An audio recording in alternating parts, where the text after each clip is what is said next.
All right, today we're jumping right in with Craig Lurch. He's an a real estate industry veteran, gosh, over 30 plus years in the industry here in the Philadelphia market. And we're going to talk today all things real estate. So, welcome, Craig. Oh my God, this is so great. We've known each other through the years, and to be able to do opportunities like this is, it's neat because everybody says we all hate each other. Hell no. You know what? The top players in the city communicate and hang out together and share ideas. There's more than enough business out there for people, So Oh, yeah.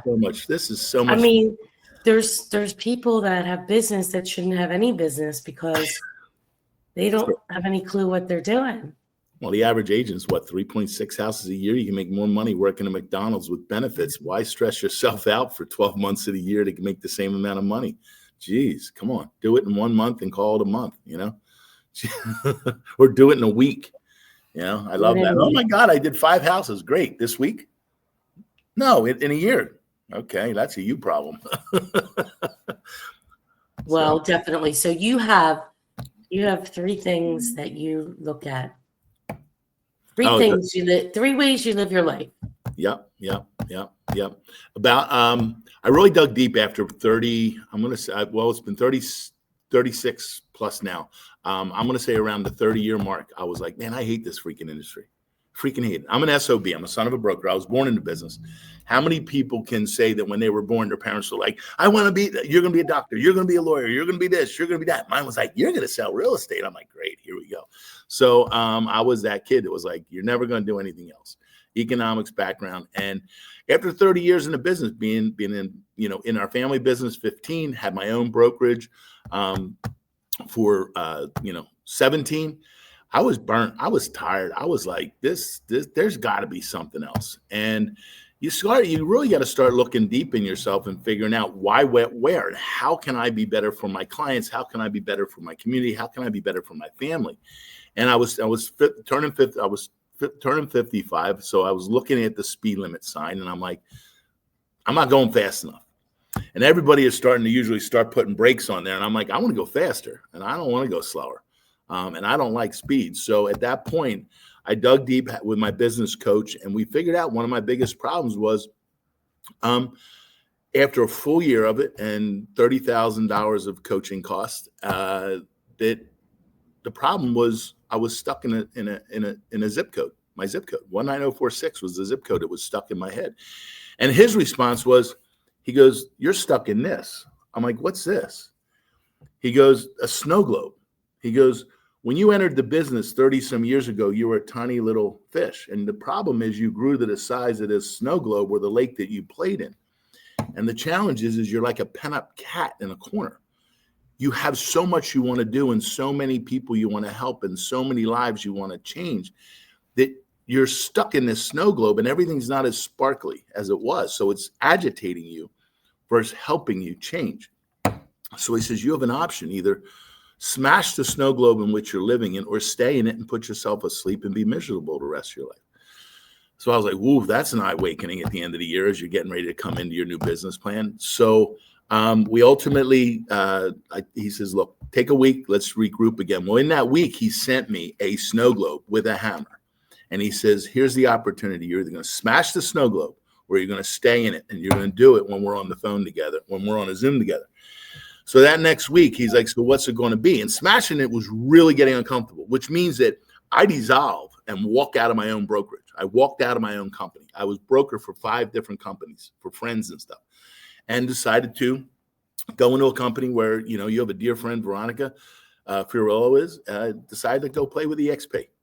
And in that process, I learned one of the changes in which I wanted to do was my 3 funnels and how I function every day and how I go through it. We talk about funnels as business. Well, it was funnels for life. It's change lives, make money, and have fun. And the full mission in that is to experience the best that life has to offer and exhaust it to the max with enthusiasm and intention. And in changing lives, it's working with buyers, sellers, negotiating contracts, working with other fantastic agents like yourself doing random acts of kindness. You ever get up there and you see people not letting somebody out in front of you as they're running late for work in the morning with their car? If you're running one car late and that's going to make your appointment late, that's a you problem. So let people out in front of you, hold doors, go into bakeries, drop $100 bill or a $50 bill or a $20 bill and walk out anonymously and say, bye for everybody who's in line behind me, and walk out. Do something in a restaurant for some lady or some person that's sitting there by themselves. You know, you never know the life you're going to change. That person might need that hug that saves their life that day. You don't know what's going on in their mind. So the number one is change lives. Number two is make money. You got to make money. I don't care where you can't not survive unless you're Mother Teresa. You can't change lives without making money. The more money you make, the more money you can give, the more money you can change. And the other one is have fun. If it's not fun, we talked about toxic people before. It's like the movie Blindside when Sandra Bullock goes, actually, just go over there. I put toxic people over there. At the end of the year, Mrs. Lurch and I sit down. I reference her after 37 years, so is Mrs. Lurch, and you've met Linda. We're like, who's poisonous? Who aren't we going out with this year? Who aren't we going to hang out with? You know, it's not comfortable. The more you get older, the less you're going to have because people will suck your freaking energy out of you. So those are my three funnels: change lives, make money, have fun. If it isn't two of the three, I'm not allowed to touch it. I'm not allowed to get involved with it. The goal is ultimately three of them. Okay. But usually it's changing lives and having fun, and the money will follow. You asked me to do this. I'm like, absolutely. Get on there with you and have, this is first of all fun. Two is you and I are going to change some lives, having conversations. And three, hopefully it's going to make somebody who's watching money, because we're able to share ideas together after, you know, you're almost 30 some years, 25, 30 years, mine. You got longer than almost a lifetime just between the two of us, just in real estate, not including the number of transactions. So long story of how they came about. Smash the snow globe. That's why I have these around the office. I have one in my car. I'm constantly looking at it. And then changing lives, making money, and having fun. First, I love the three things. Second, and really tied with first, I love the snow globe analogy. So tell me. I cry. It's tough, man. It's tough. Every time I look at it, I get tear jerked. This little freaking thing changed my life. You know? So I want to dig deep in that. How did it change your life? What happened? You know, if you think about this, go back. You're playing in stale water. You're playing with stale people. You're playing in our friend Bruno and Stacy that we're at an AI thing with. You know, we've talked about this, that we get so stuck in everybody else's memes and social media. We're all so busy. How many people, how many crazy dances? Guess what, everybody? I'm not doing any crazy ass dances. Not happening. All right. I dance elegantly with my wife. That's about it. And I do a sprinkler and I dance like nobody's watching. All right. But I have fun. So I'm not doing that. Don't be somebody else. Be you. You're the only one, unless you're an identical twin like my wife that has the same DNA, I think, because they've never done the 23andMe thingy, I guess. But the bottom line comes down to it is you're the only one. You are a perfect diamond of your own perfect DNA. There's only one of you. And while you're here, you are making the memes for yourself that'll be playing in eternity. And I got tired of playing everybody else's meme. I got tired of being what everybody else wanted. I don't really give a rat's patootie at this point. I'm going to be polite about it. I'm going to not deal with it. What did everybody else want? You ever notice that people want, they suck your energy? They want you to do what they want. They need you. You ever notice there's people that just, it's just the got a minute people. It's the got a minute, got a favor, got a this, got a this. Well, oh my God, you would go broke. If I gave money to every person, and I do charity things, you'd be broke. I know I'd love to make enough money to give it all away. First check goes to the federal government. Second check goes to the state of Pennsylvania. Third check goes to where my office is in Jenkintown. Then I get to live. Then I get to donate. You know what I mean? But I don't know. It's just, you got to learn to say no. The second you start saying time out, no, your life will open up, because you get out of playing in the snow globe. You get out of playing in stale pond water, and you start swimming in a blue ocean like Nemo. Nemo had a broken fin, and he swam to Australia in the blue ocean with all these other animals and creatures. And every day was a new day in learning people. go through life swimming in a blue ocean. And that's what my change out of my boutique company that I thought was oh so freaking great was killing me. And I got out of my own way and thought bigger and said, what can I play in that has no boundaries, that has the biggest boundaries, that lets me do what I want, where I want, how I want, with no rules, with the opportunity for what I get and what my company gives me, with less stress, but I can accelerate in what I want to do. And that's where I made my change and where it's at. But again, the biggest point was not living the memes of everybody else, making my own, not being afraid to hit the button of life. We spend so much time afraid of hitting the button. How good am I going to look? Who cares? There was a great quote. If you're reading what other people are saying about you, it's none of your damn business. Be you. There's only one of you. Be your best you. And that's the key. And I've always been my best me. But I was afraid. And as I've gotten older, it's like you get a little afraid of doing things because you don't want to get hurt because you have kids and you want to make sure I'm not skydiving. So I don't want to dive because, you start saying no to things, start saying yes to things. And it's going to open up a universe because it's going to challenge you. At some point, somebody put a lid on our head and said, okay, you're not allowed to grow. I'll be honest with you. 60 years old, I am 10% of where I want to be. I am 10%. Colonel Sanders built his fortune at 61 after being broke. Think about that. How many people are turning the brakes on? I'm throwing the octane in the fuel. No, most people, by the time they hit the 60s, are just gliding. This is the new 40, baby. Yeah, no doubt. I'm thinking to myself at 40, I'm better. I'm healthier. I'm happier. I got more money. My kids are good. I got less stress. I can change more lives. I can go places with my kids. I got a kid getting married. I'm going to have grandkids, God willing, one day. You out of your mind? This is great. This is fun. I wish I knew what I knew when I was 40. That's the problem. They save youthfulness for young kids. Your youthfulness should come as you get older. And there's the problem. We all put the brakes on. Well, we could go real deep on this because I think it's a bigger problem. I think that we've been indoctrinated into a world where we're supposed to follow the social norm, follow the plan, and it comes from schooling, from religion, from all of these things. And then, okay, it's like you go work in corporate America, you stay there for 40 years, you get a gold watch. I don't have my watch on. And then you roll out, and then hopefully, you have enough energy that you can take the trips. But here you are in the safari in South Africa, and you're like almost with a cane because we had to wait so long to get there. That's that. I agree with you 100%. You know what? I love saying yes. But the only way you can say yes is if you say enough no's. Let's repeat that for everybody, please. I love saying yes, but the only way you can say yes is by saying enough no's. If you said yes to everybody all the time, you wouldn't have the space for the opportunity that's coming up because you already filled it with something that was stupid and a waste of time. Stupid. You got to say no's to leave the space open for what you do want to put in your life. There's a great calendar. It's called The Big Ass Calendar by Jerry Itzler. Okay. Have you ever followed Jerry Itzler? What book? Jerry Itzler wrote the calendar, The Big Ass Calendar. He was actually one of the first rap guys, first white Jewish rap guys in the 80s. Okay. Oh, wow. Okay. Got in there, was a rapper, did his thing, started doing well, had his own record label and all this stuff. And then he started flying private jets. As he was flying on private jets, he's like, I don't want to fly on regular jets.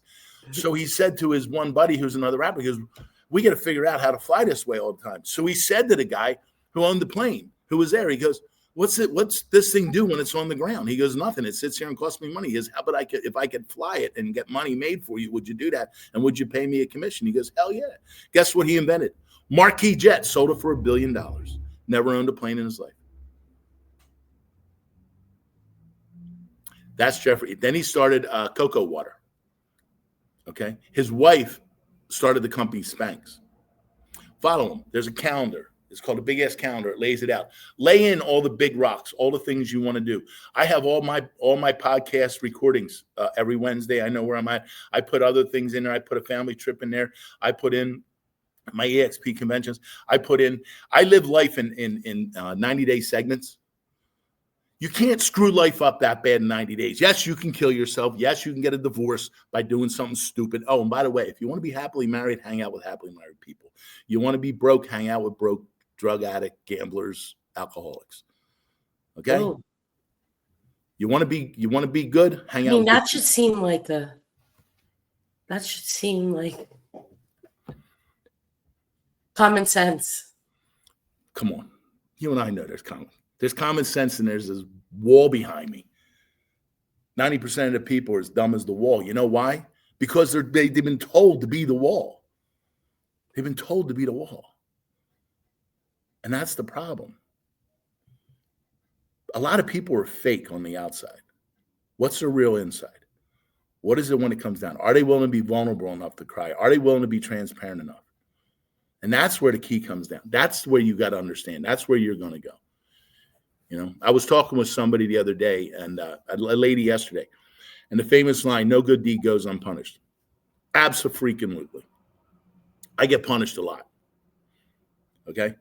But also at the same time, I've never had anybody go over to the other side, sit next to our maker, who whatever religion it is, and then come back and say, "Hey, Craig, by the way, you were right. Being a nice guy helped."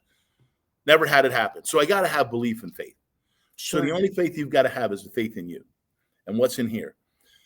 I told my kids this growing up, and they live by this. Behavior never lies. Your true identity, your true person, your true you will always come out. So if you cheat in a card game, you're probably going to be cheating in other things in life. Wow. That's my favorite thing, is how you do one thing is how you do everything. Exactly. Behavior never lies. 3 words. Behavior never lies. And it's not easy. Trust me, I'm not perfect. I'm far from perfect. And Mrs. Lurch reminds me of it. You know?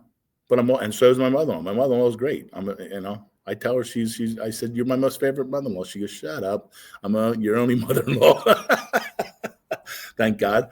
But that's kind of where it's at. I mean, we went a little deep there, but the perfect thing is be the solution as you do this. There is something that's going to come out of here that's going to help somebody change their life. And it's going to be a solution for somebody to go to their next level and smash the snow globe. It's be those solutions. I want to go back again about the snow globe, because I think it's really important.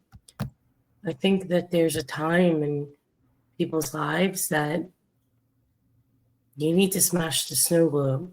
So what did it look like for you to make that decision?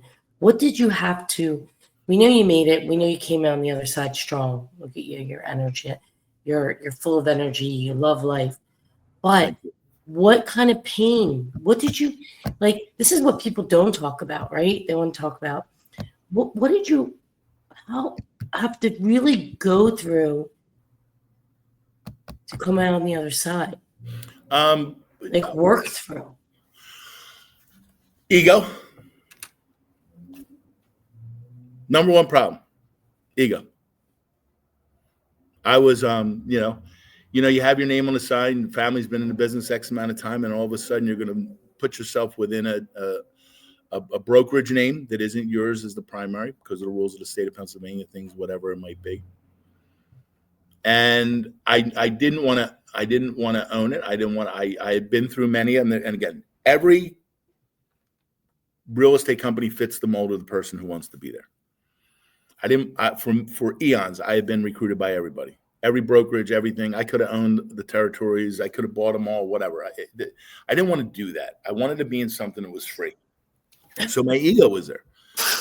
And 5 years prior, 2 years prior, I had said no to the opportunity of going to EXP where I'm at presently. And I'm going to finish my world here because I'm very happy. But the bottom line comes down to it is, I had to get my name off. My ego was there, and I had to be vulnerable because to me it was a sign of failure that I didn't make it in this thing and I didn't sell the thing.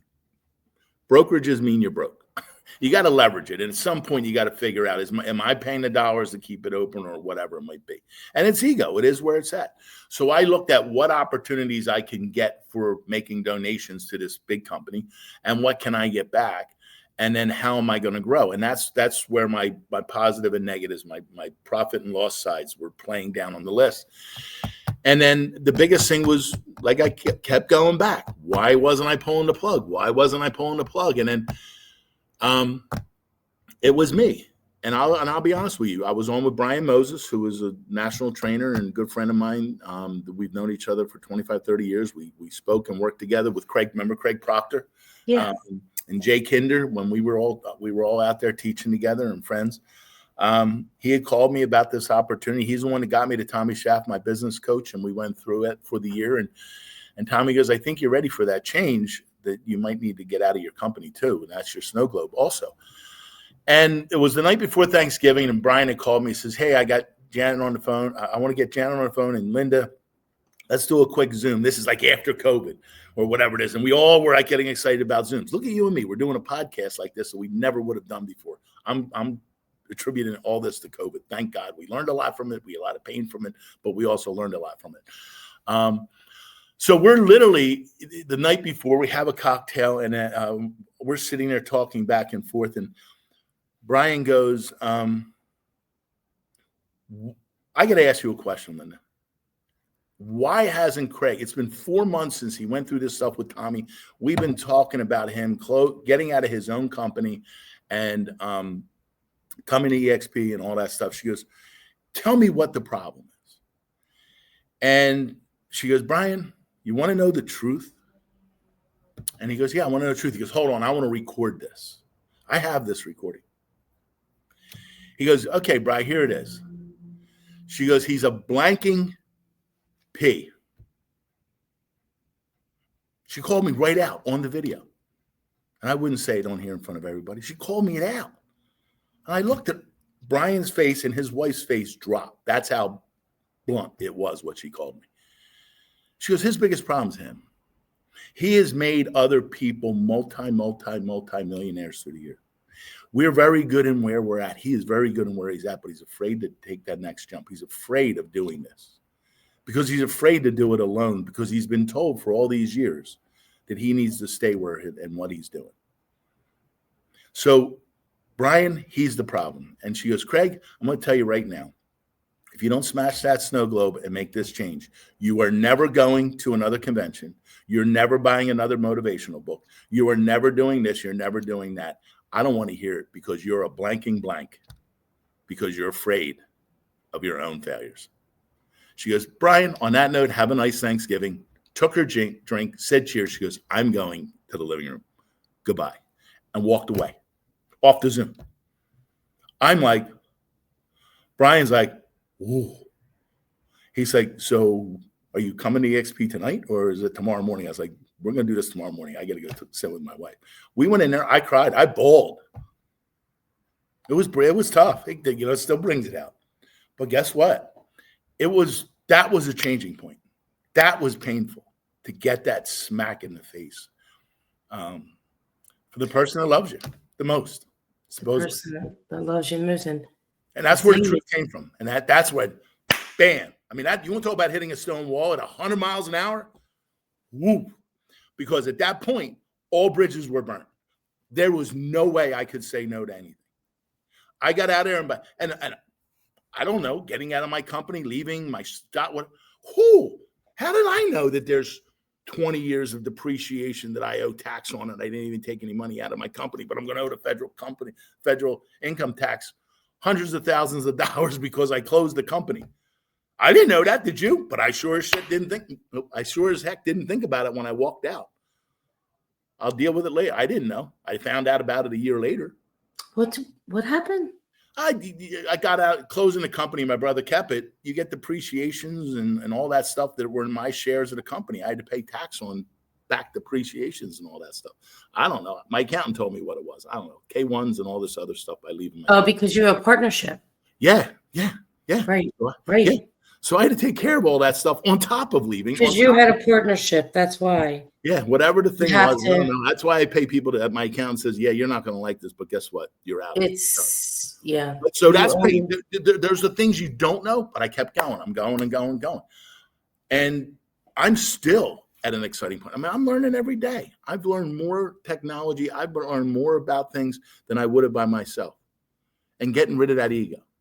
But that was the hardest point. I think that was the reckoning point. That was when you're there and realizing that you're the biggest problem. You can do anything you want to do. That's There right. are people that have made it from the ghettos. There's people that made it. There are people that are wealthy that are broke now. There are people that win lotteries. 74% of the NFL football players are bankrupt in 2 years after they're done football. And they had whatever money they had. Okay. So all these things, you know, you can be up here and fall. You can be down here and grow. It's all where you're going to put yourself. And that's when I decided that I'm just going to smash it and start like I'm brand new. I burnt my bridges. I can't go backwards. Going backwards is a failure. My wife always said, worst comes to worst, you go back into your old company. I'm like, screw that. It's burnt. It's done. I can't go back. I burnt the bridges. And when you fight with that, if you fight under the intention that the person you love the most, you need to find you're broke. You have zero money. You need $100,000 in 30 days. $100,000 in 30 days to put a new heart in them or they die. How bad will you fight? How many hours a day will you work? Our problem is we work watching clocks. We don't work until we're done our work. We don't work until we're met our purpose. We don't work until we meet our value. We work because we watch a clock, because we were told to watch a clock. I don't care how much money you want to make in a day. Do it in an hour and enjoy the other 23 hours. That's why I said I live in 90-day segments. Every day I come in and whiteboard, I wipe a number off and I put it there. Every day it's a countdown. How many days until I got to meet it? I got to be there. I got to be there. You think that the rockets that go up are perfect? They're constantly fixing within centimeters to stay on track. If you're not watching where you are, if you're not watching where you're going, life isn't a Tesla that drives itself.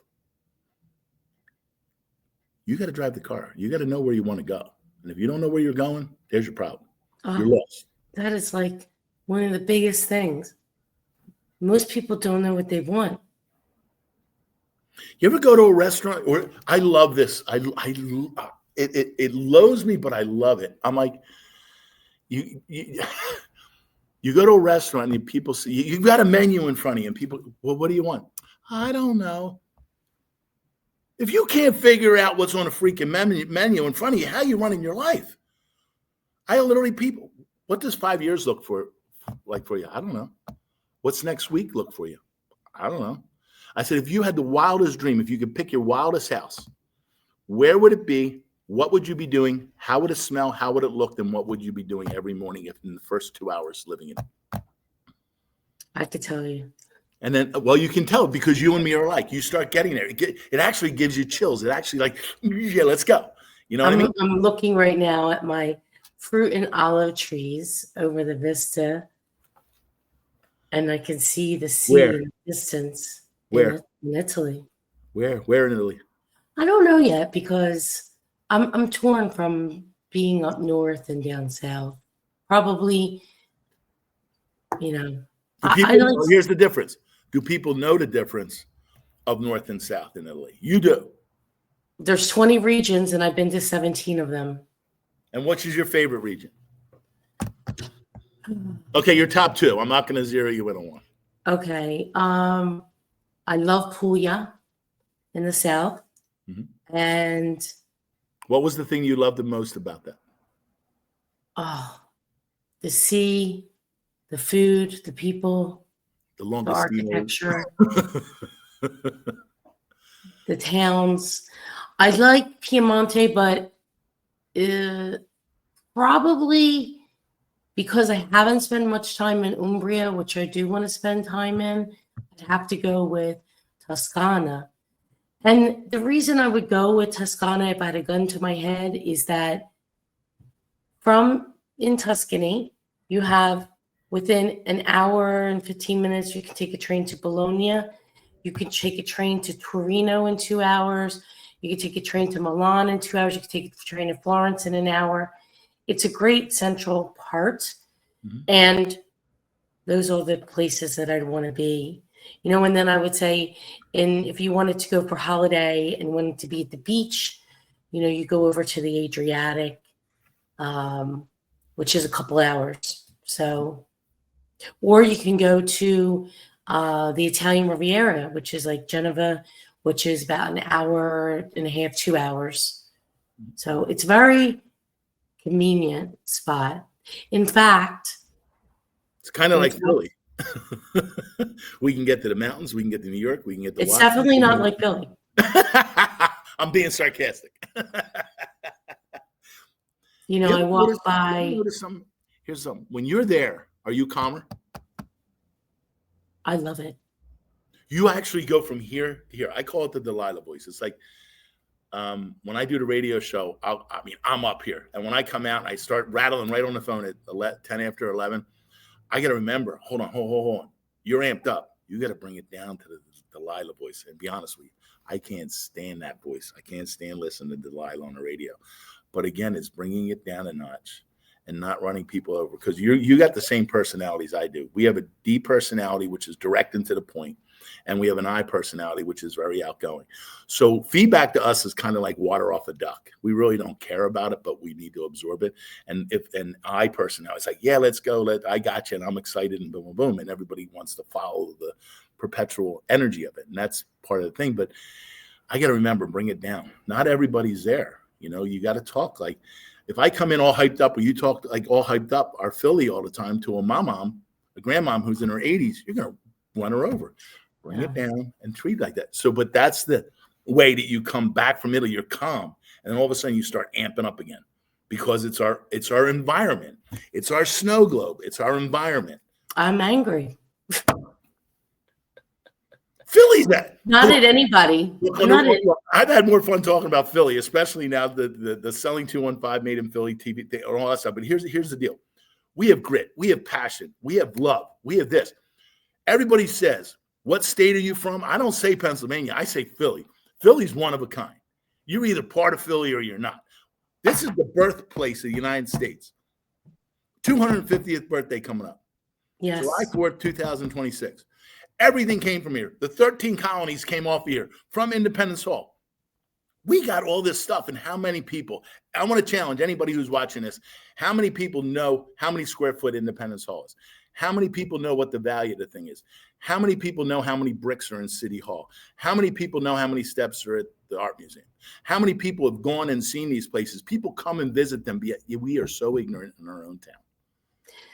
Oh, many places, they have the same ignorance. It's not just Philly. I know, but I'm calling a spade because we live here. I'm calling it what it is. I've learned Philly more. is a special place, that's for sure. Oh, it's something. It's something. It's something. It's definitely a gritty place. It's a lot of things. People always say, a lot of people. A lot of opportunity. Oh, you're from Philly. Okay. You're one of those. So it's Eagles fans. I said, I don't throw snowballs at Santa Claus. No. I don't throw snow. Hey, another thing is, watch throwing rocks, man. Watch throwing rocks in glass houses.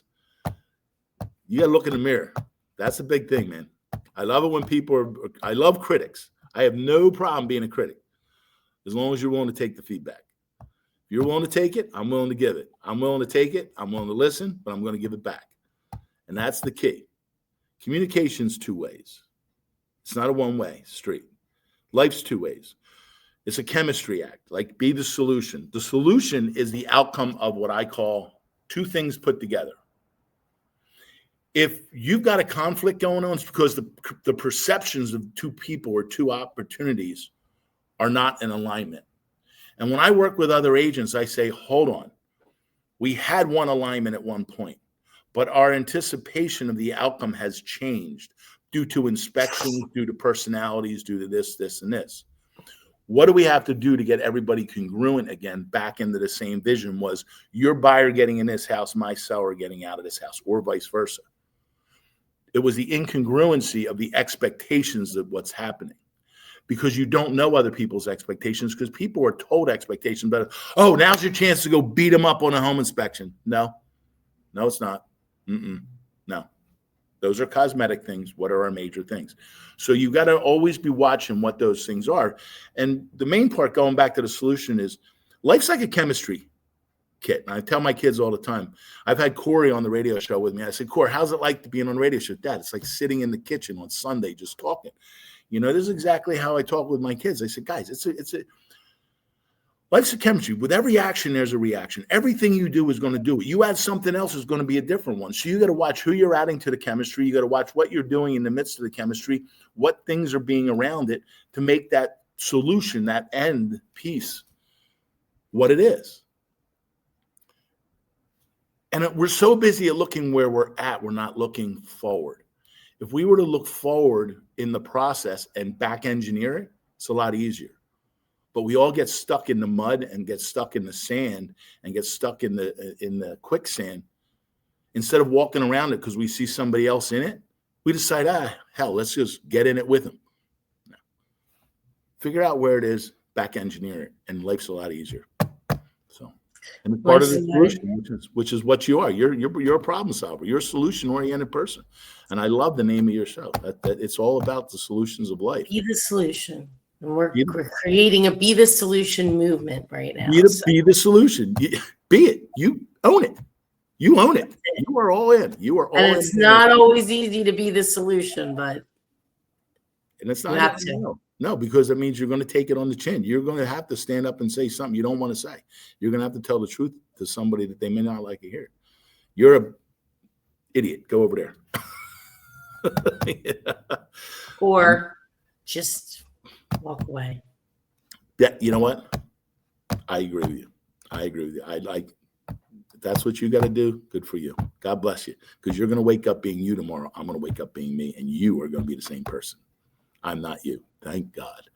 Not you. I mean, like that person I'm having that conversation with. You know, we all get to decide who we want to be. Yeah. You had asked me a question, what's your superpower earlier? And I think that the biggest thing, like I said, was my biggest attribute is my biggest fault. It's my loyalty. And unfortunately, you know, when I smashed the snow globe, I had to give up the loyalty to everybody else and go back to my own loyalty to myself.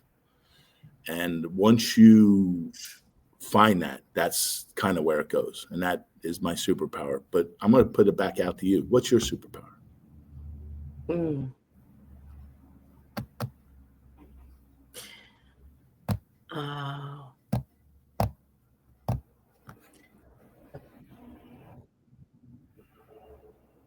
I would say, well, in real estate or just life, which one? Well, how did you ask me it? Ask it to yourself. You answered it how you wanted to. Okay, you're right. Neither one. So for me, I would say in the real estate world, I'm a listing. That's my superpower. My superpower is really not about listing. It's human connection, I think. Mm-hmm. I think it's human connection. People say all the time, what do you say to people to get all these listings? I said, I don't say anything to get all these listings. Mm-hmm. I say, I'm skilled at what I do, extremely. It's crystal clear when I have a conversation with somebody and I care. There's the key. And so because I care, I know what, and I ask critical questions to understand where they are. And I actually care about the outcome, which is being in integrity with people and telling the truth, regardless of whatever the outcome is going to be. Doesn't matter. Mm-hmm. And I'll say, I'm here. God willing, I'm here. So when you're ready, you're not ready, no problem. Mm-hmm. I'm not like, there's no pressure. You got to sell right now. The market's going to crash. People do this crazy stuff. The sky is falling. Let's take that listing for 600 when I know it's 500. Mhm. And I'll watch it and I'll see it. I'll check on it. I'll see it sold for 500. Or in this market, quite frankly, it's probably not even going to sell. It's just not. We've had to cancel enormous amount of listings this year that I never actually couldn't even believe so many, because the alignment of where sellers' reality is and the market is not aligned. And there's nothing I can do to change that. So, you know, it is what it is. It's a tough industry. You know, it's been more difficult, I feel, in the last year than even in the last several years. But this year, the last 6 months, I don't know what's going on with people. Well, you got a changing market where people used to be order takers and just easy. And then you have what I call the cousin, the aunt, the uncle that everybody thought, oh, I'm going to get this. And they're happy doing 2 or 3 sales a year. That's money for them to take a trip. And what does that do? It dilutes business for the real true professionals. And people, I mean, I've lost listings to people say, oh, by the way, and you know, I've sold them 2 or 3 houses, and they're like, well, my brother's daughter just graduated college and she got her license and we're going to give it to her because it's going to help her pay her student loans. I'm like, you're taking your largest investment of 700, 800, 900,000 and going to trust it to a kid that's 23 years old, just got out, never did a sale before, who's going to get X amount of percentage at the end. Just write them a check and go use a professional and I'll net more money for them, or I'll pay them. You know, I'm like, fine, whatever you want to do. God bless you. But it's just, there's that dilution because it's so easy in the industry. We may, for us to make it through this many years is very rare. The average realtor only makes 5 years, and they're done now. They say that we're going to lose 350,000 agents in the next 18 months. Yes, but there's also another 500,000 that believe that they're going to make it, that are getting licenses and coming. So back in 2010-ish, we went down from, I think we were at 1.2 and we went down to 800. Yeah. And then we went up to like 1.8. Yeah. So think about that. Like right now, I believe we sit at 1.6 or 1. I think it's 158. 158. Okay. You're right in. This year, there'll be 3 million sales in the USA. It should. Balanced market is 5.2 million homes. And we're at like 3. And they're saying we could get lucky and hit 4 million. That means we're 1.2 million homes short for people. That's why prices are rising. That's why we're stuck in what I call the funnel, in that people don't want to move because where they're going to go is going to cost them more movement.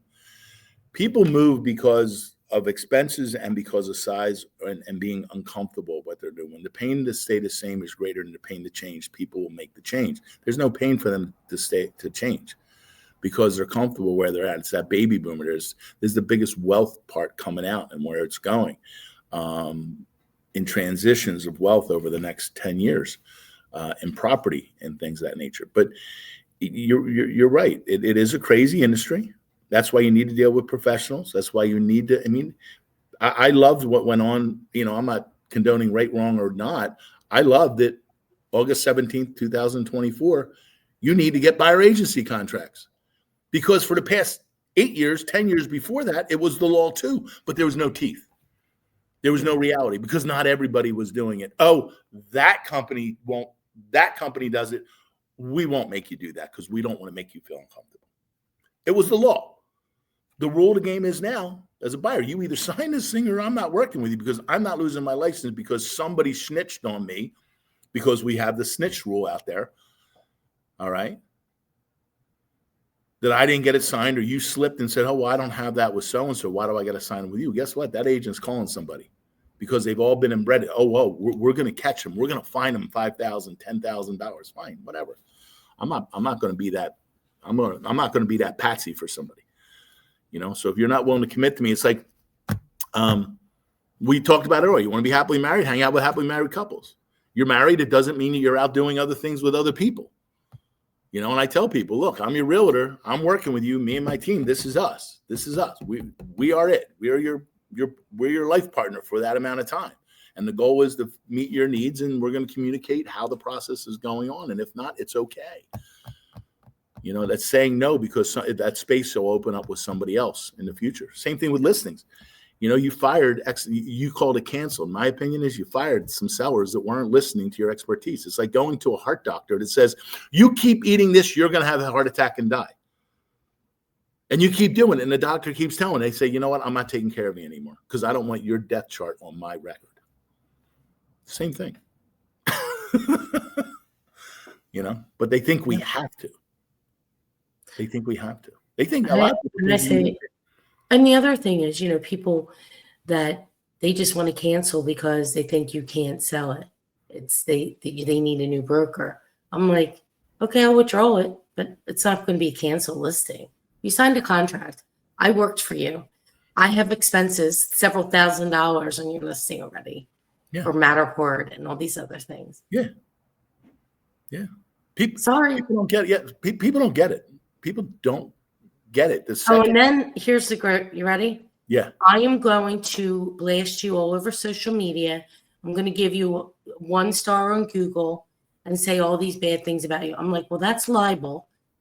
And I'll send my attorney after. Yeah. People just think they can bully you. You should see the emails I got from people. The way that they spoke to me. Yeah. You'd be surprised. They think that, I'm a professional broker. I've been in sales and marketing for 33 years, in real estate for 22. I don't know who you think you're talking to, but you're not going to speak to me like that. Whether it's in a text, email, or verbally, I will not have it. I just won't respond. I just don't respond. My response is no response. Yeah. Another thing is as I've grown, is not to do knee-jerk reactions. Another reason why I do 90 days, how many times you have marketing people or whatever trying to sell you something for your business? You need this, you need this. I say, I'm great. I have 77 days left. I have 43 days left to review what is going into my next 90 days, which will be then implemented in the following 90 days. So whatever I'm looking at, for me to do something instantly, it's got to be crazy. It's got to be really good. And or in the next 90 days. Usually I'm planning out 120 to 150 days out that what would be implemented. My old self would be knee-jerk reaction. I follow sparkly things. Squirrel, sparkly, let's go. I'm good. Let's get. You're so busy doing new that you're not finishing what you're doing. And our 80% or 70% is better than most people's 100%. And we're so busy, we get so busy sometimes trying to be the 100% ourselves, and understand our 70% is so high over the bar of everybody else, they couldn't even catch us if they wanted to. I had somebody ask me, what do you do in a day? I said, why don't you ask me what I don't do in a day? My daughter actually spent 2 or 3 days with me right after she graduated college. And she goes, Dad, you've made over 100 phone calls. You've done this. He goes, you've helped this. My wife nicknamed me Gaggle instead of Google. You're the same way. Who do you know that can? I'm constantly connecting clients with other people that can get problem solved. I want to be that person. I want to be that person they come to because they're going to tell other people about me. And it's word of mouth and referrals that helps our business grow. And that is one of the things, you don't know where your day's going. That's what I kind of like about this industry. You don't know how you're getting paid at the end of the day because you're not. But if you do the actions, you're going to get paid in time. But you got to do the work. If you're not going out and doing the extra sprints before practice or after practice, you're not going to be the superstar on the field. You have to do the work. You got to do the work. You got to do the work. Unless you're going to win. Nobody can do the work for you. No. You think Tiger Woods wanted to swing the club 10,000 times, 130,000 hours? Guess what? You and I have professional criterias in the sports worlds multiple times in our business. Over 130,000 hours. It's 10,000 hours to become. I've got over 130,000 hours if you take work hours and blah, blah, blah over 35 years. 130,000. That is 13 professional golf spots. That's 13 quarterback spots. Think about that. Every 10,000 hours of practice, theoretically, is what they've said has made it professional. 130,000. You've got the same numbers. Think about it. But yet we get looked at by a brand new agent who's sitting there, not knowing their ear from the wall, and they calculate us as the same. Hold on, I get 130,000 out. So you're going to go in with a surgeon who's never touched a surgical knife, or somebody who's done 130,000 hours. You know what? Good luck with that. You know what I mean? I love when they say you can't compare it to that. I'm like, I got to go. I'm done with this conversation now. You know what? I was at the doctor's the other day, and well, my regular doctor knows this answer, because I went into the doctor's one time. How many you go into doctors and you wait, and all of a sudden you're like an hour? I'm like, first of all, I don't know if I'm an hour late for a client without an explanation, I'm not getting the job. And I don't call, I don't write. I make them sit there and wait for me patiently reading a magazine. But yet we do that in a doctor's office. Well, years ago, I left. I just got up and left. And then they called me like, well, we're charging your copay. I said, no, you're not. I sat there an hour.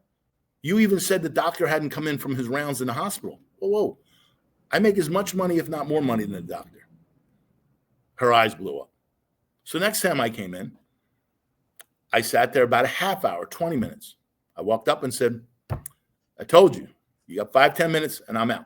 Boom, left. Next time I came, they put me in the room. Left me in the room for 25 minutes. I got up, walked out. They got me the last time, though. They came in and said, okay, doc, you're getting a physical, right? Yeah, here, get changed. Okay, great. Nurse took my pants, so I couldn't leave. So kind of a funny story in respect is, look, I don't have patience for people being late. I don't have patience. Know where you're at. Just because they're a doctor, just because they're this, doesn't mean they're right or wrong. We are professionals. We do what we do. And respect that. Respect what somebody does. I don't care if you're the water pourer at a restaurant. Be the best water pourer. Make those glasses sparkle. Be polite when you see the people. Don't spill the water on the table and on my lap. Be the best at what you're doing. But be the best you want to be. Be your best. You want to sell 5 houses in a year? Save yourself the problem. Do it in a week. Take the rest of the year off. Go travel. Spend time with family. Why have agita all those months for no reason? Oh. Be the solution, Craig. It was great to have you on the show today. So much fun. So much fun. And I look forward to being on your radio show in a couple of weeks. Right. Next Wednesday, we're going to go live, WWDB 860, 10:30 to 11. We're going to have some fun. We're going to, it's unscripted real estate, just like this. It's called Unscripted Real Estate Talk. It's a half hour. Talks about the passions of Philly, selling in Philly like you. What makes Philly, Philly? What makes, believe it or not, everything in this city, from the Uber drivers to the restaurants to the doormen to everything in this city affects our real estate values. And nobody believes that. Oh yeah. Everything affects the real estate values. And we get to help interpret that. And I'm so excited to have you on. We're going to have I can't wait. You know what the best is? You don't have to have hair and makeup done. We're on a radio. Nobody can see us. Oh. Well, I'll still be myself. Yeah, just you and the lovely, vibrant self that you are. I loved it. The other day I saw you were wearing flamingo pink, and flamingo pink is my favorite. And I love that in your coloring too. Flamingos are different. They're quirky. They're fun. Their leg goes this way. Instead, everybody says, "Why do you love flamingos?" Because my mom, when I was 23, I lost her when she was 44 years old. One of her favorite animals was, and it's not an animal, it's a bird, was flamingos. And she had said to me, she had all these plastic flamingos in front of her house up in Bluebell. And I said, Mom, she's the woman that wore St. John's suits, business, whatever it was. And I was like, what are with the pink flamingos? And she knew she had 6 months ago. She goes, Craigie. And she wanted a few people in life that can call me Craigie, other than my mother-in-law. She goes, those flamingos are things to remind people. She goes, I live on a cul-de-sac of 12 houses here. And when I leave, people won't remember my name, but I'm going to do a random act of kindness for every one of them before I die. And I'm going to put a pink flamingo on their lawn. So they'll see them leaving mine and going to theirs. And the thing in life is, how many flamingos are you going to leave? How many people are you going to change those lives for? how many flamingos are you going to leave on people's front lawn? And that's why I love seeing the pink flamingos. That's why I love that color pink. I have a flamingo golf hat. You know, my favorite golf shirts are all pink and flamingos. And people say, you're crazy. I was like, no. One, it reminds me of my dad, but two is they're also quirky. They got long necks. They're this pink color. They love seafood. I love seafood, but you know, but it is when I go to her grave, I don't put flowers. I put a flamingo. Oh, And that's so what it sweet. is. That's a great story. Every time I see pink, I think of my mom. Oh, beautiful. Keep being the solution, Craig. Thank you for letting me share that. See you soon. All right. See you.